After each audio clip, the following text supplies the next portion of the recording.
The Valoran Galactic Empire had existed for 12,000 years. In that time, it had welcomed 400 species into its fold.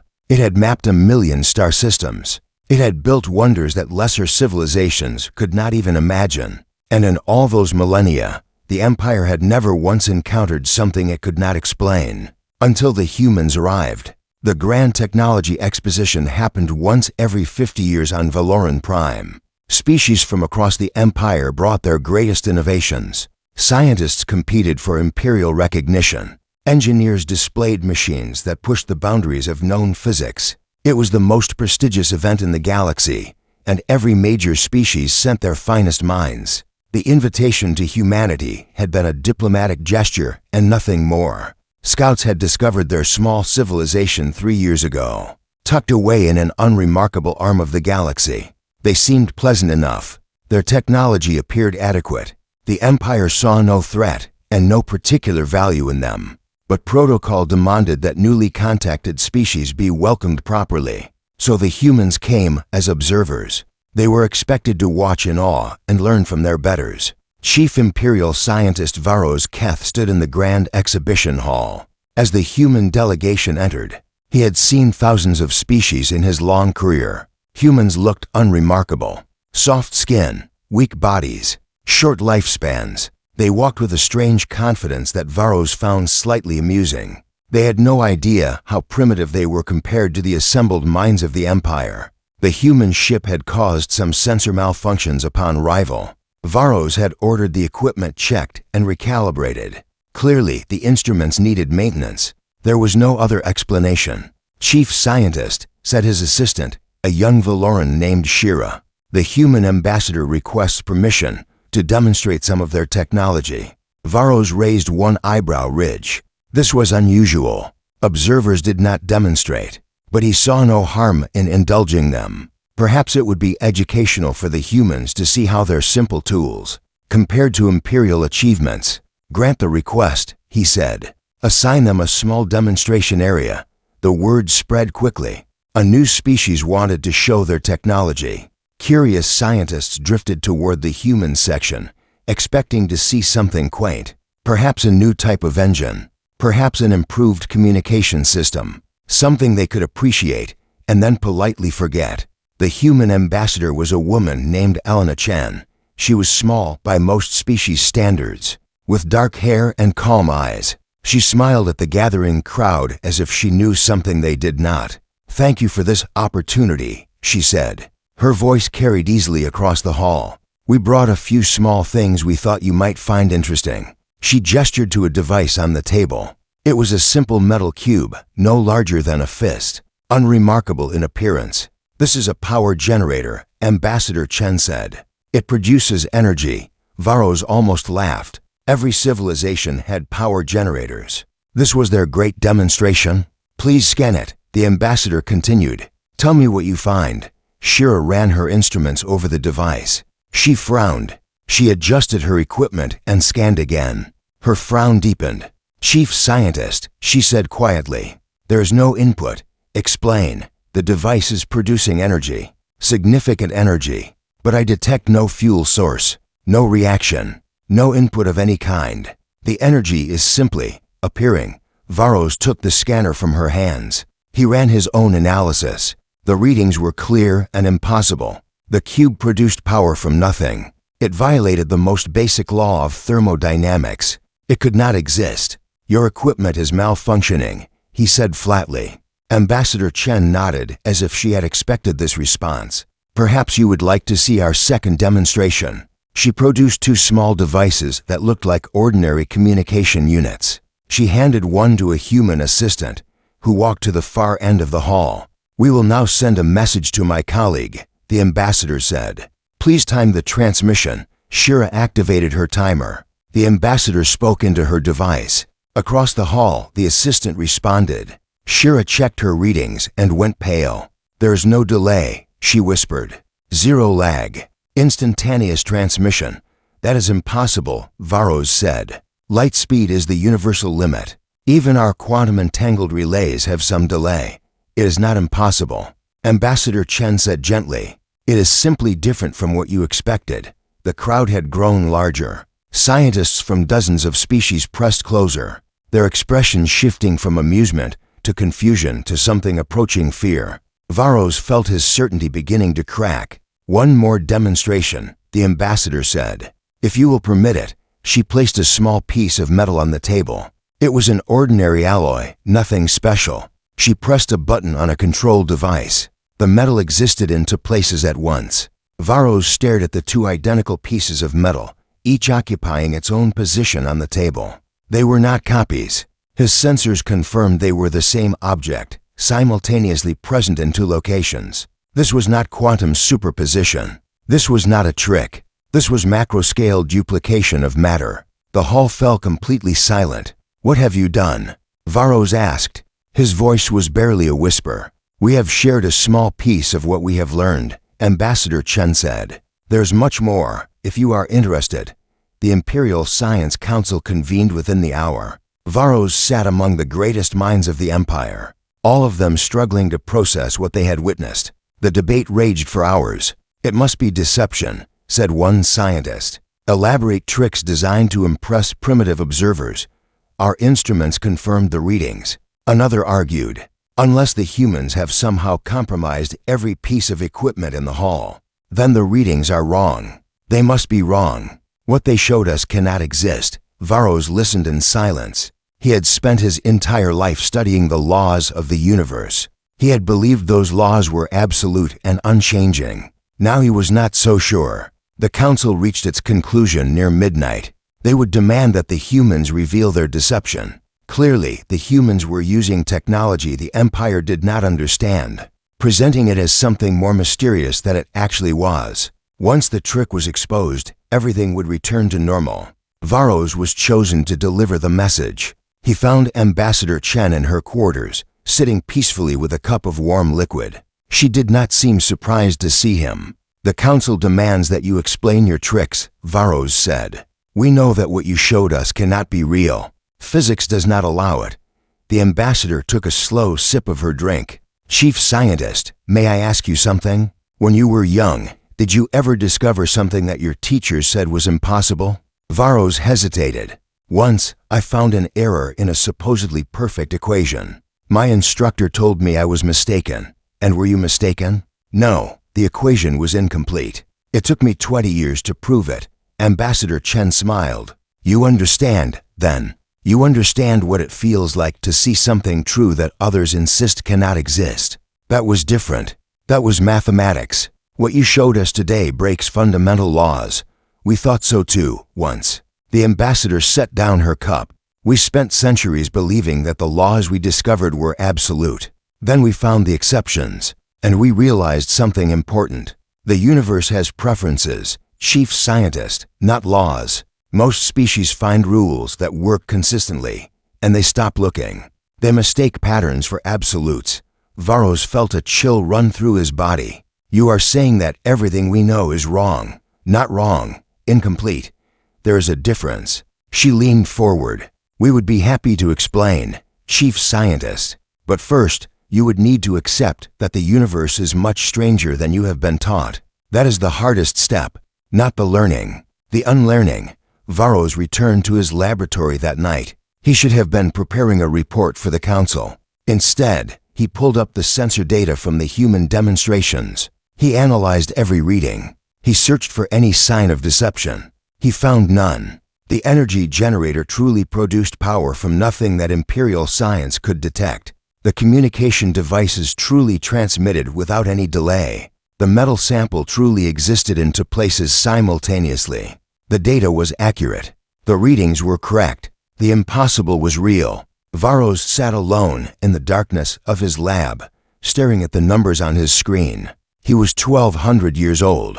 He had built his entire life on the foundation of universal laws. Now that foundation was crumbling beneath him. The humans were not using tricks. They were not deceiving the Empire.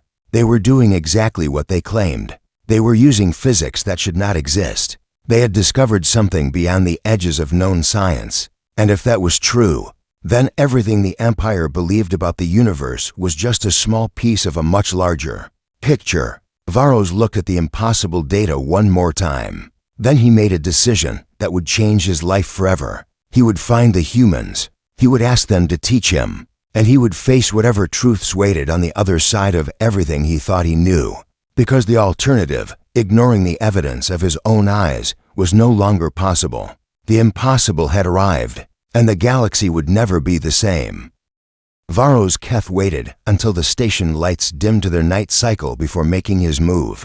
He walked through empty corridors with his hood pulled low, avoiding the security checkpoints he knew so well. He was the chief Imperial scientist, one of the most respected figures in the Empire. Yet here he was, sneaking through shadows like a criminal. He found the human quarters in a modest section of the diplomatic wing. Two guards stood at the entrance, but they recognized his rank and let him pass without question. The door opened, and Ambassador Elena Chen looked up from her reading, with no surprise in her eyes. "Chief Scientist," she said warmly. "I wondered how long it would take you." Varros stepped inside and closed the door behind him. "I reviewed the data, all of it. There is no deception." "No, there is not." "Then you must explain. How is any of this possible? Your technology breaks laws that we have confirmed across 10,000 experiments. The universe does not work the way you claim it does." Ambassador Chen set aside her book and gestured to an empty chair.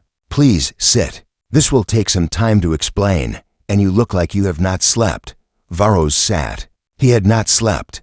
He had not eaten. The foundations of his reality had cracked open, and nothing else mattered until he understood why. "Tell me everything," he said. The ambassador folded her hands in her lap.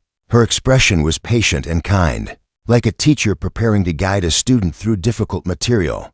300 years ago, she began. A human scientist named Dr. Yuki Tanaka was working on an energy storage device. Her calculations were wrong. The design should not have functioned, but she built it anyway, just to confirm her failure.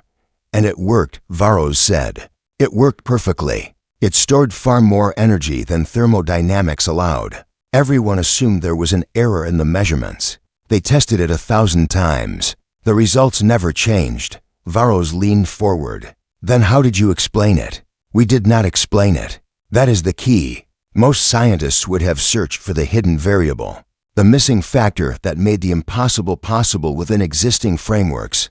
Dr. Tanaka asked a different question. She asked, "Why does this work when it should not?" The ambassador paused to let the significance settle.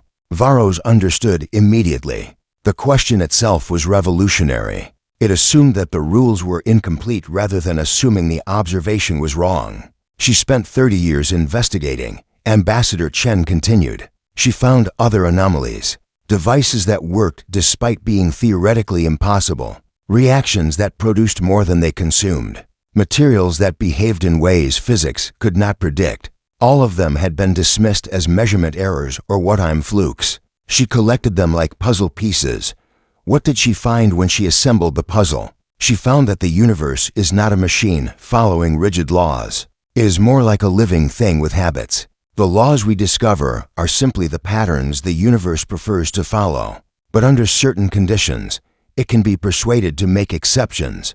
Varros shook his head. "You are describing magic, not science. We thought so too, at first. But there is nothing magical about it. The universe responds to certain approaches: curiosity, creativity, a willingness to ask instead of demand." The ambassador smiled. "Most civilizations treat physics as rules to obey. We learned to treat it as a conversation." She stood and retrieved a small device from her bag. It looked like a simple crystal, glowing with soft inner light. "May I demonstrate?" Varros nodded, his heart's beating faster. Ambassador Chen held the crystal in her palm and closed her eyes. She seemed to be concentrating, but there was no visible effort on her face. Just focus and something that looked almost like affection. The crystal rose from her hand and floated in the air. Varros grabbed his scanner and analyzed the phenomenon. No magnetic fields, no gravitational manipulation, no energy being applied. The crystal simply floated as if gravity had decided to ignore it. "This is impossible," he whispered. "It is improbable," the ambassador corrected. "Gravity is a very strong habit of the universe. But if you understand how to ask, sometimes it will make an exception for a small object in a small space for a short time." The crystal drifted gently back into her hand.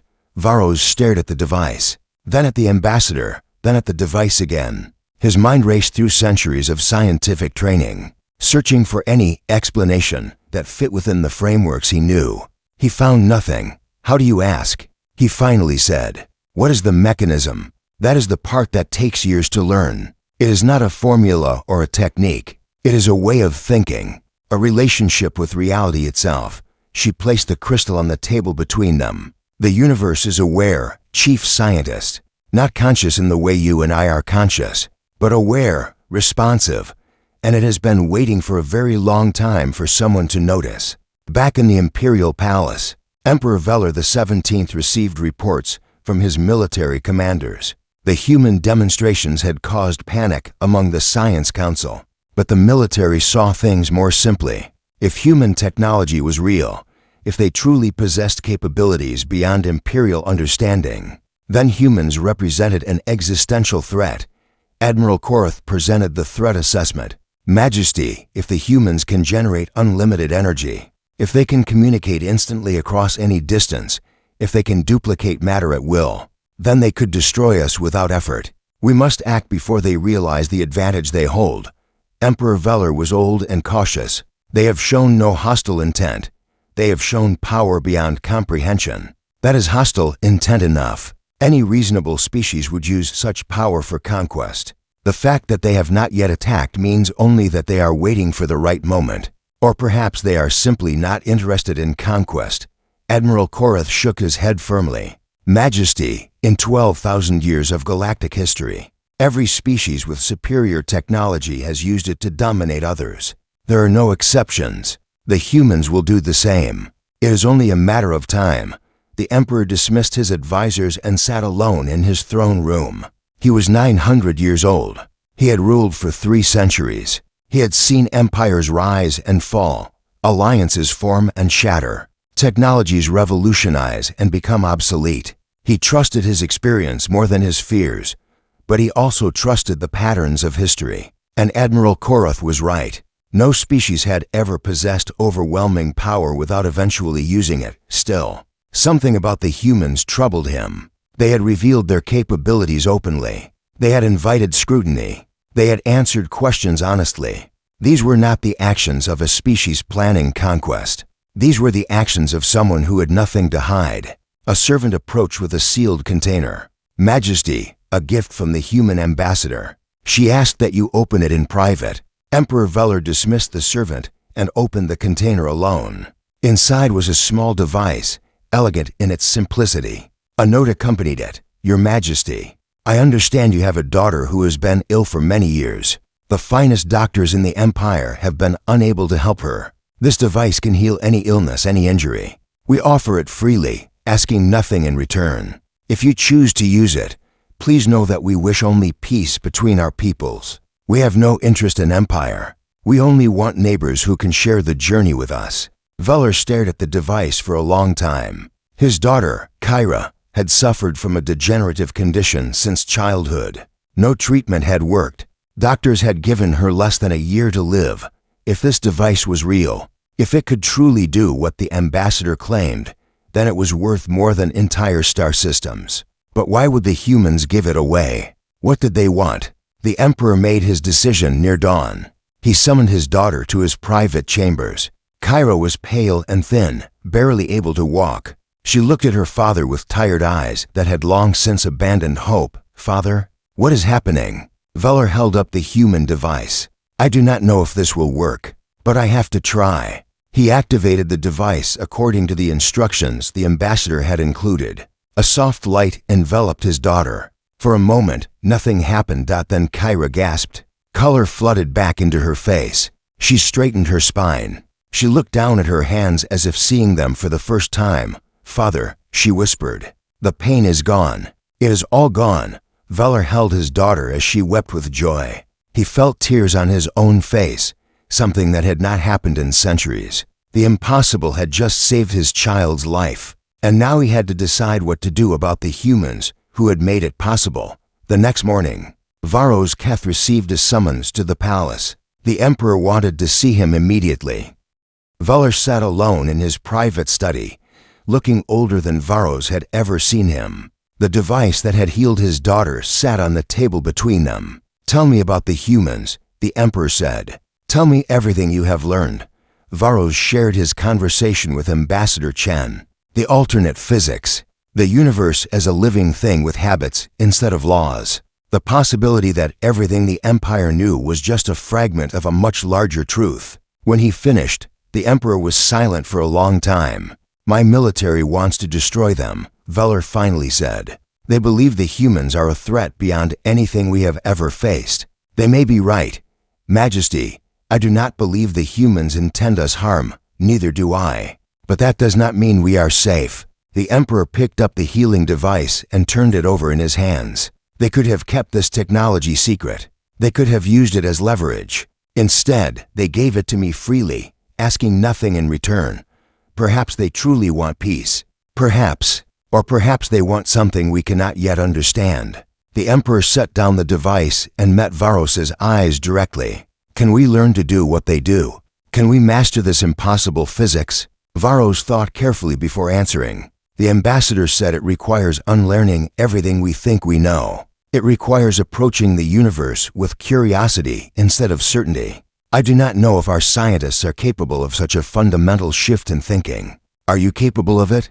Varos remembered the floating crystal. He remembered the data that could not be explained. He remembered the feeling of his certainty crumbling away. "I believe I am willing to try," he said. The Emperor nodded slowly. "Then try. Learn what they know. Become what they have become. Because if we cannot, then we will always be at their mercy, and I will not leave my empire so vulnerable."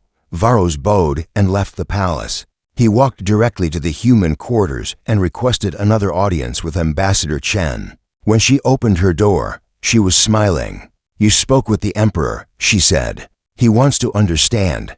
He wants to protect his people. Those are the same thing in the end." She stepped aside to let him enter. "Come in, Chief Scientist. Your education begins today. I should warn you, it will be the hardest thing you have ever done. Harder than watching everything I believed prove false. Much harder, because now you have to build something new in its place."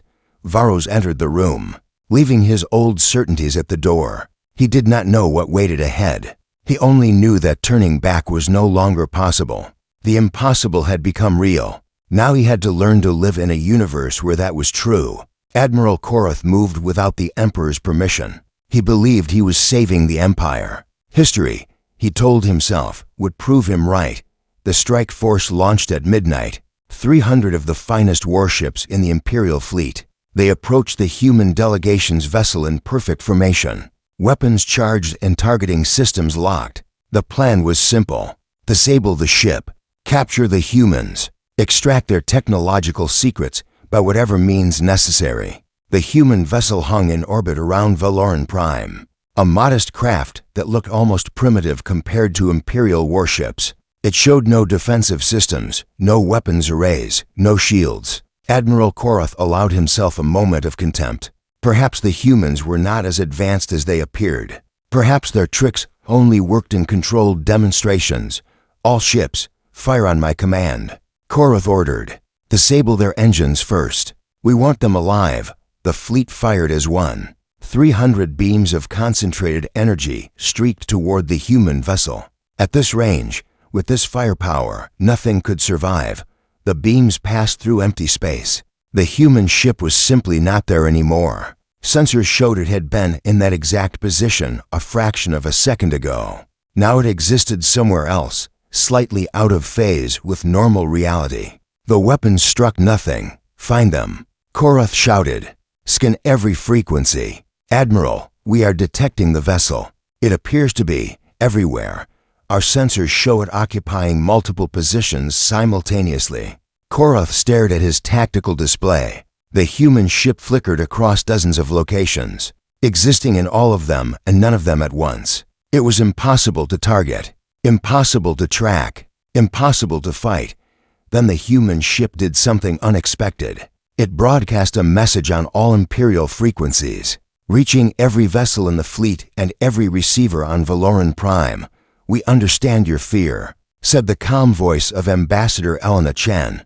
"We were afraid to, once. When you encounter something beyond your understanding, the first instinct is to destroy it. We know this. We forgive this. We are not going anywhere, and we are not angry." Admiral Korath felt cold sweat on his scales. He had expected resistance. He had expected threats. He had expected the humans to fight back with their impossible technology. He had not expected forgiveness. "All ships, regroup," he ordered. "We will find another approach." He called for reinforcements. The full battle fleet of the Valoran Empire, 8,000 warships carrying enough firepower to crack planets, assembled at the edge of human space. It was the largest military force ever gathered in Imperial history. Nothing could stand against it. The fleet dropped out of hyperspace in human territory and found a welcome party waiting. Thousands of human ships filled the void. They were identical to each other, each one the same vessel duplicated across space and time. Sensors confirmed what eyes could not believe. These were not copies. They were the same ship existing simultaneously in thousands of locations. Admiral Korath felt his certainty crumble. How could you fight an enemy that could be everywhere at once?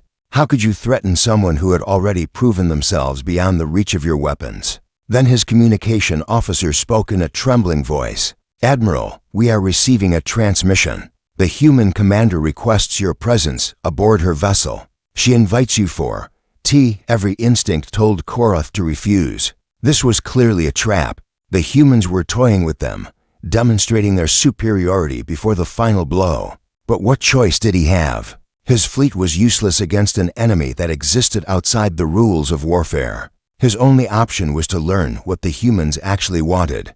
"Prepare my shuttle," he said quietly. "I will go alone." The human vessel was warm and welcoming inside. Nothing like the cold efficiency of Imperial warships. Plants grew in every corner. Soft light came from sources Korath could not identify. The air smelled clean and alive. A human woman waited for him in a small room filled with comfortable furniture. She was older than Ambassador Chen, with silver hair and laugh lines around her eyes. She wore a simple uniform with no obvious rank insignia. "Admiral Korath," she said pleasantly. "I am Fleet Admiral Sarah Chen. Elena is my granddaughter. Please sit. The tea is almost ready." Korath sat because he did not know what else to do. "You share a name with the ambassador." "We share more than that, but that is a story for another time." She poured hot liquid into 2 cups and handed him one. "I imagine you have questions. I have demands. The Valoran Empire requires that you surrender your technology and submit to Imperial authority." Admiral Chen laughed. It was not a mocking laugh, but a genuinely warm one. "Admiral, you just attacked us with 300 warships and then 8,000 more. Your weapons could not touch us. Your sensors cannot track us. What exactly gives you the authority to make demands?" Korath had no answer. She was right. His military power meant nothing here. "Let me show you something," Admiral Chen said. "It may help you understand." She waved her hand, and the room changed. Time stopped around them. Korath could see through the walls now, see the stars frozen in their positions, see his own fleet hanging motionless in the void. Everything outside their small bubble of space had ceased to move. "This is a simple trick," Admiral Chen said. "One of the first things we learn. Time is not a river flowing in one direction. It is an ocean, and we have learned to swim in it." She waved her hand again. Now Korath saw glimpses of other realities, worlds where history had gone differently, where the Empire had never formed, where humanity had never existed. Infinite possibilities layered on top of each other. "Reality is not solid," she continued. "It is possibilities all the way down. Most species experience only one thin layer. We have learned to move between them. One more gesture." Korath felt himself lifted out of linear time entirely. He experienced a single moment stretched across eternity. His consciousness expanded to touch the edges of something vast and incomprehensible. For one instant, he understood everything. Then the moment passed, and he was back in his chair, shaking. "What was that?" he gasped. "That was what exists outside the boundaries of normal perception. That is where we go when your weapons try to find us." Admiral Chen sipped her tea calmly. "We do not fight wars anymore, Admiral. Not because we are peaceful by nature, but because war has become meaningless to us. You cannot kill what exists in multiple places at once. You cannot threaten someone who has already seen every possible outcome. Koroth struggled to form words. His military training had not prepared him for this. His entire worldview had been designed for a universe of scarcity and competition. The humans had moved beyond that universe entirely. Then what do you want? He finally asked.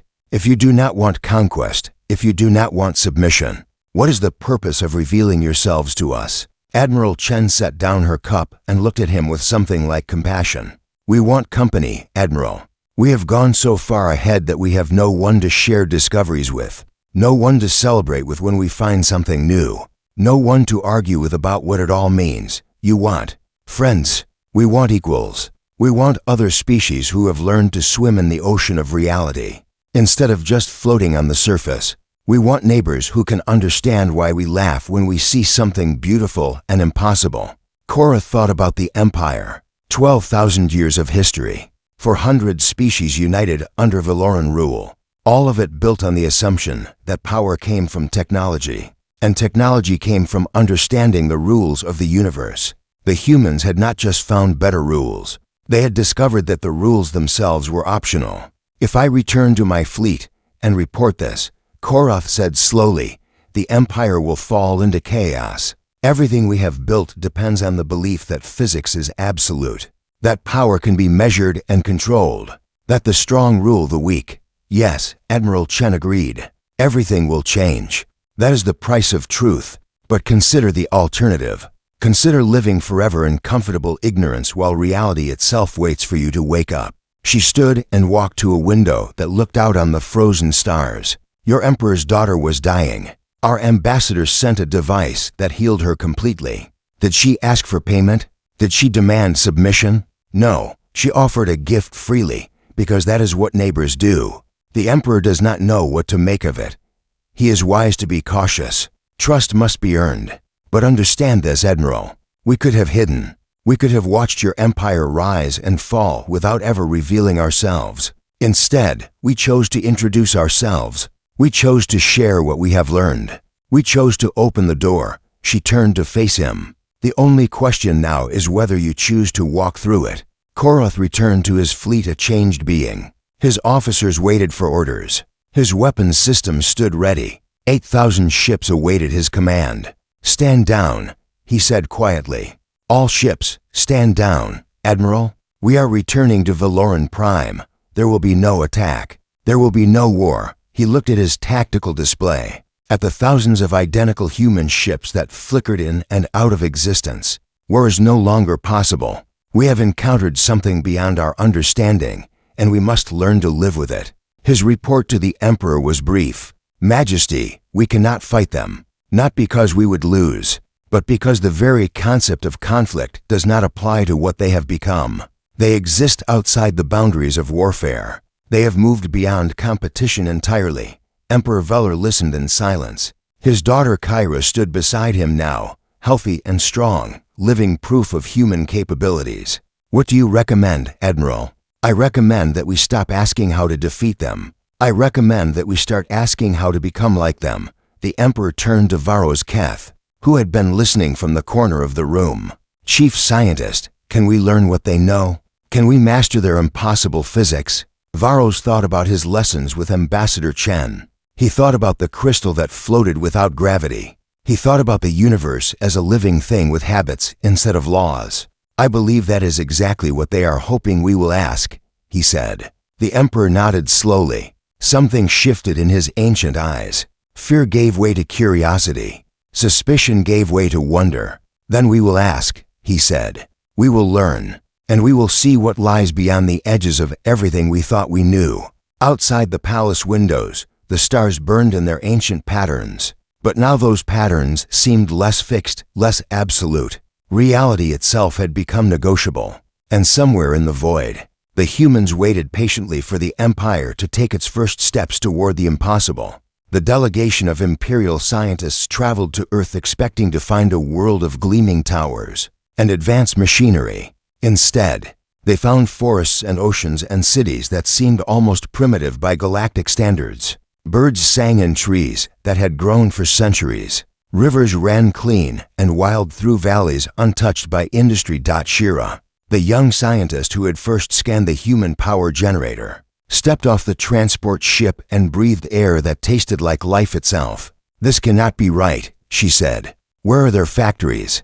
Where are their research facilities?" Ambassador Elena Chen waited to greet them. She smiled at the confusion on Valoran faces. "Welcome to Earth. I know it is not what you expected. It looks almost undeveloped," said one scientist, unable to hide his disappointment. "Look closer," the ambassador suggested. Shira activated her scanning equipment. Her readings made no sense. The planet existed in multiple states simultaneously. The trees were both ancient and newly grown. The mountains occupied positions that should have been mutually exclusive. Earth itself was folded through dimensions the Empire had never detected. The entire planet. Shira whispered, "You have done this to the entire planet." "We did not do anything to it," Ambassador Chen said. "We simply asked, and Earth agreed." She has been waiting for someone to notice her true nature for a very long time. The scientists were taken to a facility that looked like a simple garden, surrounded by stone buildings. There were no laboratories in the imperial sense, no equipment, no machinery, only open spaces filled with sunlight and growing things. Their teacher was a human man named Dr. James Okonkwo. He was old by human standards, his dark skin lined with age, but his eyes sparkled with joy. He welcomed them like old friends and offered them seats in a circle on the grass. "I understand you have come to learn our technology," he said. "I must tell you honestly that there is nothing to teach. We do not have technology in the way you understand it.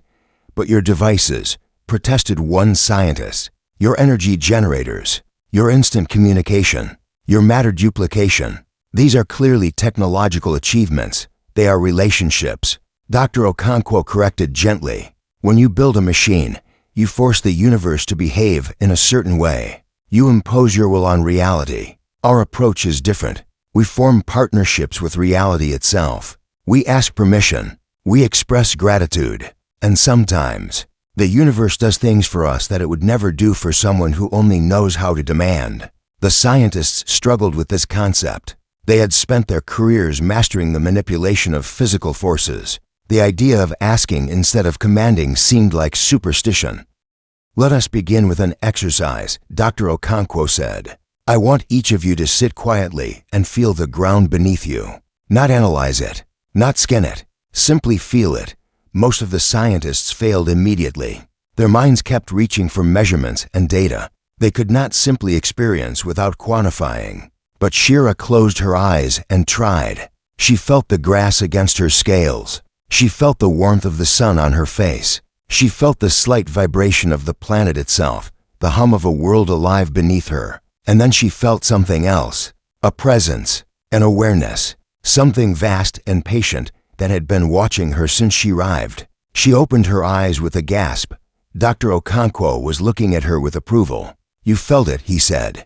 "The consciousness that flows through everything. Most species never notice it. They are too busy taking to pay attention to what is already being offered."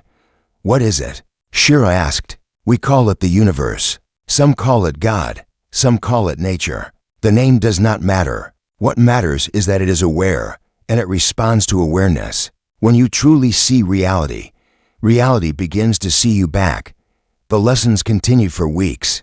Most of the imperial scientists broke down within days. The human approach was not logical progression. It was intuitive leaps and acceptance of contradiction. It required believing impossible things before breakfast and then discovering they were true. One by one, the scientists gave up and returned to the Empire. They could not unlearn what they knew.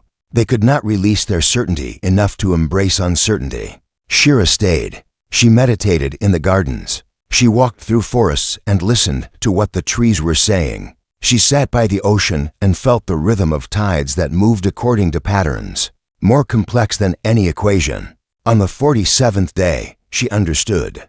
The universe was not a machine. It was not a set of rules to be exploited. It was a living thing, and it had been lonely for a very long time. Civilizations rose and fell across the galaxy, and they all made the same mistake.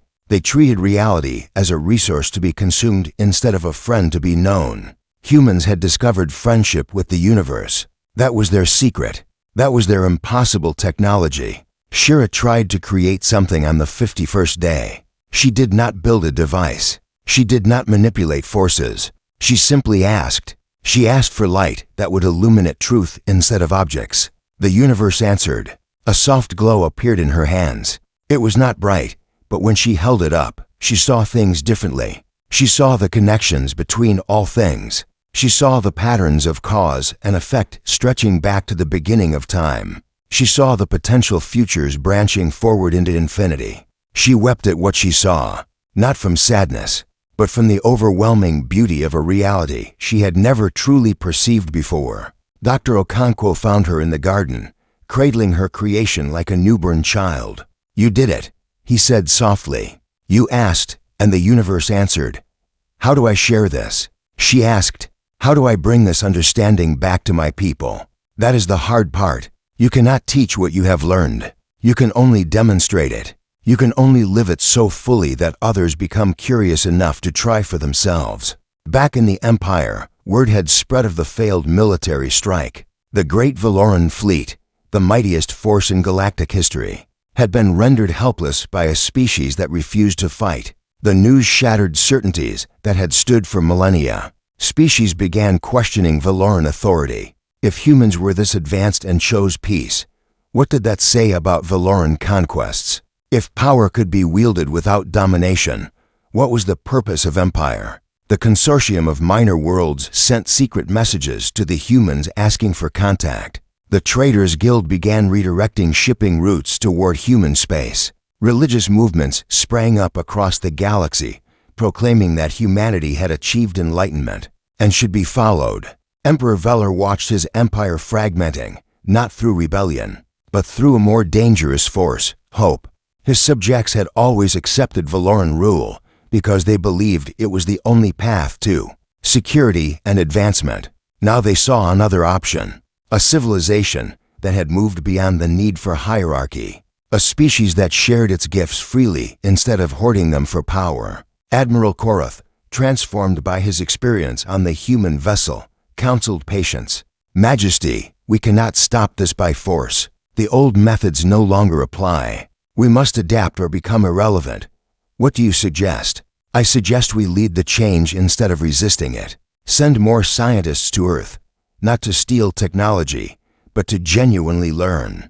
Show the galaxy that we can grow and evolve, that we are worthy partners, not just rulers." It was good advice, but the Emperor knew it would not be enough. The Empire needed a symbol, a demonstration that Valoran civilization could embrace the impossible. Shira returned on the 100th day. She walked into the Imperial Palace carrying her light of truth and wearing robes that seemed to shimmer with barely contained energy. She had changed. She moved differently. She spoke with the calm certainty of someone who had seen beyond the boundaries of normal perception. "Chief Scientist Varos," she said, greeting her old mentor. "I have brought something to show you." She held up the light, and Varos saw. He saw the threads of connection between all living things. He saw the potential in every moment. He saw a universe far stranger and more beautiful than anything he had imagined. "This is impossible," he whispered. "No," Shira said gently. "It is improbable, but the universe made an exception for me because I asked nicely." She turned to address the assembled court. Nobles and scientists and military commanders watched in stunned silence as she explained what she had learned. "They are not gods," she said. "They are just further along the path than we are, and they have left the door open for all of us. They want company. They want equals. They want friends who can share the wonder of a universe. That is so much more than any of us ever dreamed."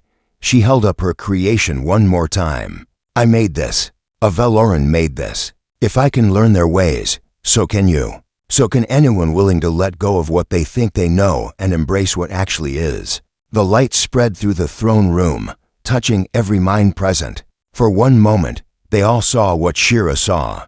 They all felt the presence of a living universe that had been waiting for them to notice. When the light faded, nothing looked the same. Emperor Velar stood slowly from his throne. His ancient face showed wonder instead of fear.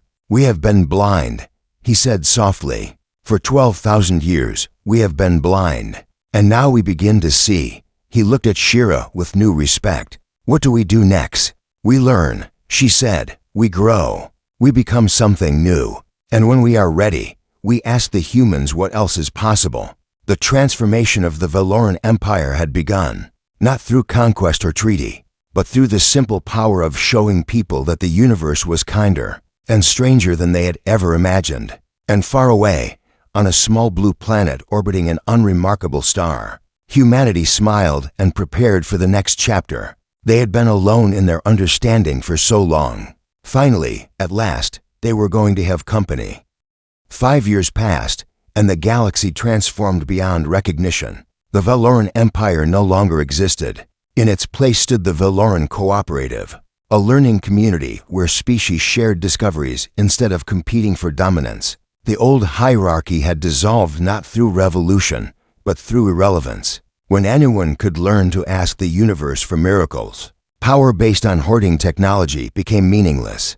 Shira had become the bridge between human wisdom and galactic understanding. She traveled constantly, teaching the basics of what she had learned, helping other species take their first steps toward the impossible. Her light of truth had inspired hundreds of similar creations, each one unique to the species that made it. The Chronari, a race of crystalline beings, had learned to sing to reality. Their songs reshaped matter in beautiful ways that humans had never imagined. The Velith, living clouds of gas from a distant nebula, discovered they could merge with stars and experience the universe from perspectives no solid being could achieve.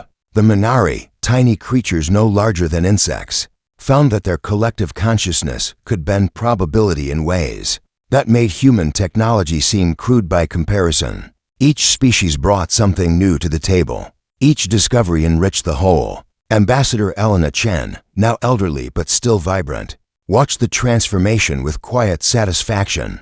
She stood on the observation deck of a massive station that orbited Earth, watching ships from 100 species come and go. Beside her stood Velar, the former emperor, who had abandoned his title 3 years ago. "You are pleased," Velar observed. "I am grateful," Elena corrected. "When we first revealed ourselves, we feared you might destroy yourselves trying to fight us. Instead, you chose to grow. That is rare. That is precious. We had good teachers. You had potential. We simply showed you the door. You walked through it yourselves." They watched in comfortable silence as a Chronari vessel sang its way into a parking orbit. The song vibrated through the station, a harmony of welcome that made everyone who heard it smile. "What happens now?" Velar asked. "Your civilization has achieved what seemed impossible. You have lifted the galaxy from ignorance into awareness. What more is there to do?" Elena's expression grew thoughtful. "Let me show you something." She led him to a private chamber deep within the station. Holographic displays covered every wall, showing images of stars and nebulae and the vast empty spaces between galaxies. One image dominated the center of the room, a structure of impossible geometry, floating at the edge of known space. "We found this 30 years ago," Elena said, "long before we contacted the Empire. We have been studying it ever since." Velar examined the image. The structure defied his understanding. It seemed to exist in more dimensions than his mind could process. Angles turned in ways that hurt to look at. Surfaces reflected light that should not have been visible. "What is it?" "We do not know. Our best analysis suggests it is older than the universe itself, older than time as we understand it. It was built by beings so far beyond us that we cannot even begin to comprehend their nature." Velar felt a chill despite the warmth of the room. "If this is beyond your comprehension, then we are not the pinnacle. We are not the end of the journey. We are simply the first in this galaxy to reach a certain threshold." Elena turned to face him. "This is why we revealed ourselves to you. This is why we waited until we had company. You want us to explore this thing together. We want everyone to explore it together. Humans, Valorans, Chronari, Velith, Minari, and 100 other species who have learned to ask instead of demand. Because some doors should only be opened by those who have learned to open them as one." The announcement went out across the cooperative the next day. Humanity had discovered something at the edge of known space, something ancient and impossible, something that made their own impossible technology look primitive. They were assembling an expedition to investigate, and every species was invited to participate. The response was overwhelming. Ships from across the galaxy converged on the assembly point. Scientists and philosophers and artists and ordinary citizens who simply wanted to see what lay beyond the boundaries of the known. The fleet that gathered was the largest in galactic history. Not a military force, but a community of explorers. Shira commanded the lead vessel, a joint creation of human and Valoran and Chronari engineering. Beside her stood Dr. Okonkwo, who had insisted on coming despite his age. "I was there when we first found it," he said. "I should be there when we learn what it means." The fleet entered hyperspace together, a river of light streaming toward the unknown. The journey took 3 weeks, longer than any previous voyage. The structure existed so far from the galactic core that conventional navigation became unreliable. They had to feel their way forward, trusting the universe to guide them. They emerged from hyperspace in a region of absolute darkness. No stars burned here, no light from any source, only the structure itself, glowing with an inner radiance that seemed to come from nowhere. It was larger than anyone had imagined from the images, larger than star systems, larger than some small galaxies. It hung in the void like a monument to concepts no living mind could grasp. And then it spoke, not in words, not in any language. The structure communicated directly with the consciousness of every being present, implanting understanding without the medium of sound or light. "You have learned that nothing is impossible. Now learn what that truly means. Welcome to the next chapter." The structure opened, not like a door or a gateway. It simply became passable, inviting the fleet to enter. Shira looked at her crew. Humans and Valorans and a dozen other species looked back, their eyes wide with wonder and fear. They had come so far. They had learned so much. But this was something beyond anything they had encountered. "Are we ready?" she asked. Dr. Okonkwo smiled. "We have been ready since the moment we learned to ask instead of demand." This is what all of it was leading toward. Former Emperor Veller stood at the observation window, watching the structure pulse with alien light. Ambassador Elena Chen stood beside him, as calm as she had been on the day they first met. "Are you afraid?" he asked. "Terrified," she admitted. "But I have learned that fear and wonder are often the same thing. This is the greatest wonder any of us will ever experience." The fleet moved forward together. Ships from 100 species, carrying beings who had once been strangers and enemies and now were something more than friends. They had learned to see reality as it truly was. They had learned to ask the universe for miracles. They had learned to share their discoveries instead of hoarding them. Now they would learn what waited beyond everything they had ever imagined. The structure surrounded them as they entered. Reality twisted and reformed in ways that should have been terrifying, but somehow felt welcoming. They were being transformed, all of them, prepared for something their old selves could never have comprehended. Shira felt her consciousness expanding. She felt the boundaries of her identity becoming flexible. She felt connections forming with every being in the fleet, a network of awareness that grew stronger with each passing moment. And beyond all of them, she felt presences, vast intelligences that had made this journey before, civilizations that had graduated from the galaxy into something unimaginable. They were waiting. They were welcoming. They were finally, at long last, gaining new companions. The message that had greeted them repeated, but now Shira understood its full meaning. "You have learned that nothing is impossible." They had overcome their fear of the unknown. They had embraced change instead of fighting it. They had chosen growth over stagnation, cooperation over competition, asking over demanding. Now learn what that truly means. The transformation completed. The fleet emerged into a space that was not space.